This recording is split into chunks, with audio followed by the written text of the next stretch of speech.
বুয়ুতিকুম হাত্তা তাসতানিসু ওয়া তুসাল্লিমু আলা আহলিহা। কারো বাড়িতে প্রবেশ করো না যতক্ষণ অনুমতি না পেয়েছে। আপনি অনুমতি নিলেন না, সালামও দিলেন না, দুইটা ভুল। নাম্বার 3 হলো দরজা দিয়ে আপনি ঢুকে না ঢুকে আমার বেড়াটা ভাঙলেন, আমার সম্পত্তি নষ্ট হয়ে গেল। নাম্বার 3 চলে গেল। নাম্বার 4 হলো আপনি একজন পরপুরুষ, আমি একজন পরনারী, গায়রে মাহরাম একজন পুরুষের সামনে আমি দা হয়ে গেলাম। আমার পর্দার একটু খেলাপ হলো। এই যে আপনি ভুলগুলো করেছেন আমি আপনাকে ছেড়ে দেব। ওমর ফারুক এবার বলছেন, মহিলা তুমি কি করবা বলো? আমার যদি সুযোগ থাকে আগামীকাল সকালবেলা কোনো কথা নাই, আমি তোমার বিরুদ্ধে গিয়া ওমরের আদালতে মানহানির মামলা দায়ের করব। তার সামনে বলবো কার সামনে কয়?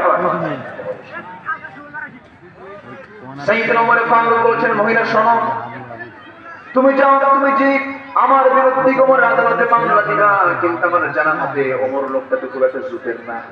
আচ্ছা, নিজেকে কি ভালো বলা যায়? নিজেকে ভালো বলা যায়? ওমর ফারুক বলছেন, আমার জানা মতে ওমর তো ভালো না।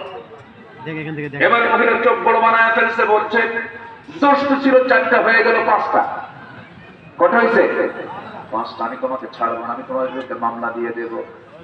এবার ওমর ফারুক বলছেন, মামলা দিবা ভালো কথা, শোনো তবে একটা কথা বলি। কি? এবার বলছেন, তুমি গুন গুন গুন গুন করে গান গাও কেন? এত